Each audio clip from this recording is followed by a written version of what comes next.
క్షణం లేకపోతే క్షణం ఇలాంటి పేర్లన్నీ క్యాచీగా ఉంటాయి. క్షణం అంటేనే ఫాస్టెస్ట్ అని అర్థమవుతుంది.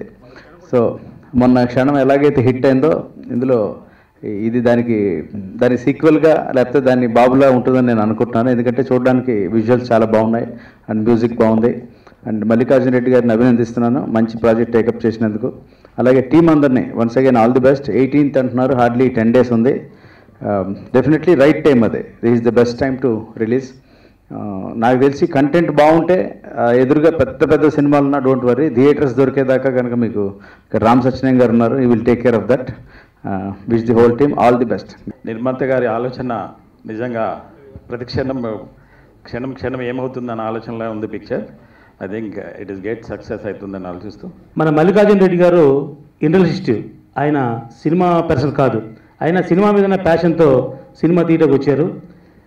అటువంటి ప్యాషన్ ఉన్న వ్యక్తికి సినిమా న్యాయం జరిగితే అతను ఆ ఇండస్ట్రీలాగా ఈ సినిమాను కూడా ఒక ఇండస్ట్రీ అనుకుని 4 సినిమాలు తీయడానికి ముందుకు వస్తుంది. ఇప్పుడు మనం ట్రైలర్ చూసాం, సాంగ్స్ చూసాం. బ్యూటిఫుల్గా సినిమాని 1.5-2 కోట్లు పెట్టి చాలా పద్ధతిగా సినిమా తీశారు.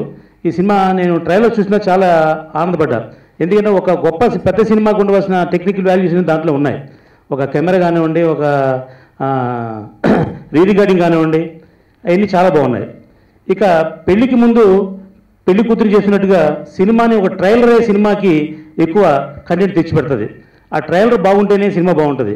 ఎప్పటికీ నేను కూడా కాలర్ ఎగరేస్తాను గ్యారంటీగా. అలాగా మా రాజ్ కందుకూరి గారిని మనం ఒక ఆదర్శంగా తీసుకోవాలి. ఇప్పుడు ఈవేళ ఈ ఫంక్షన్కి ఆయన్ని గెస్ట్గా ఎందుకు వచ్చారంటే ఒక మంచి వ్యక్తి మంచి మనసుతో ఒక 2 మాటలు చెప్తే అది నిర్మాతకి బ్లెస్సింగ్స్లో ఉంటాయి. సినిమా కూడా ఎంతో అంత హెల్ప్ అవుద్ది. జనరల్గా అందరూ ఆడియో విని చాలా బాగుంది అని చెప్తున్నారు.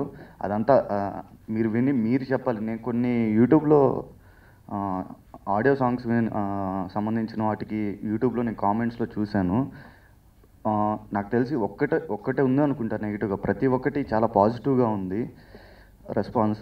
అలాగే విన్నని వాళ్ళు కూడా మళ్ళీ వినండి ప్లీజ్. ఇందాకటి నుంచి అందరూ ప్రొడ్యూసర్ చాలా ప్యాషనేట్గా తీశారు ఇట్లా అని చెప్తున్నారు. అవును, సీరియస్గా చాలా ప్యాషనేట్గా తీశారు. ఆయన వేరే బిజినెస్ ఫీల్డ్ అండి, ఈ ఫీల్డే కాదు. ఆయనకి డబ్బులు ఎక్కువయ్యి దీని మీదకి రాలేదు. ఏదో జనరల్గా కొంతమంది ప్రొడ్యూసర్స్ అంటే నేను అన్నాను తప్పుగా అనుకోవద్దు, కొంతమంది అంటే నేను కొంతమందిని చూశాను అనమాట.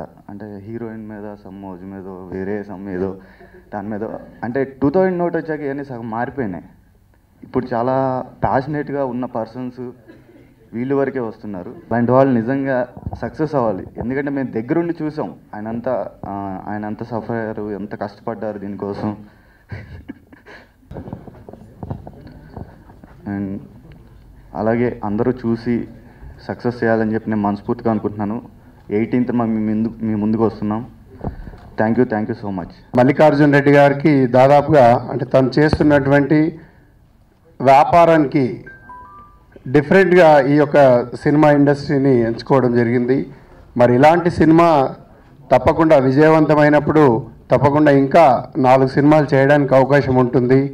మరి అదేవిధంగా నలుగురికి అవకాశం ఇవ్వడానికి కూడా వీలుంటుందని చెప్పేసి ఈ సినిమా తప్పకుండా విజయం సాధించాలని చెప్పేసి వారి టోటల్ ఎంటైర్ యూనిట్ అందరికి కూడా బెస్ట్ ఆఫ్ లక్. ఇప్పుడున్న సిచ్యువేషన్లో వేరే ప్రొడ్యూసర్ అయితే నాకు తెలిసినంత వరకు రిలీజ్ కూడా ఆపేసేవాళ్ళు. ఎందుకంటే సక్సెస్ఫుల్గా అతను తీసిన డబ్బులు కన్నడలో వచ్చేసాయి అండ్ చాలు, ఈ సినిమా పక్కన పెట్టినా కానీ పెద్ద లాస్ లేదు. బట్ పని చేసిన మా కోసం ఆర్టిస్టుల కోసం వచ్చినా పోయినా నేను రిలీజ్ చేస్తానని ముందుకు వచ్చాను sir. For that I'm appreciating him. And at the same time ప్రస్తుతం మనకున్న పరిస్థితుల్లో ఇలాంటి ప్యాషన్ ఉన్న చిన్న ప్రొడ్యూసర్ని సేవ్ చేయాలి సార్. అది ఎస్పెషల్లీ మీ రివ్యూ రాసే వాళ్ళ మీదే డిపెండ్ అయ్యి ఉంది. ప్రొడ్యూసర్ బతకడానికి ఆ ఒక్క 1 week టైం ఇవ్వండి. బాగుంటే ఓకే, బాగాలేకపోతే రివ్యూ రాయొద్దు. మీరు అబద్ధాలు రాయమని చెప్పట్లేదు, బట్ రివ్యూ రాయకుండా వదిలేసినా వాళ్ళు సేఫ్ అవుతారు.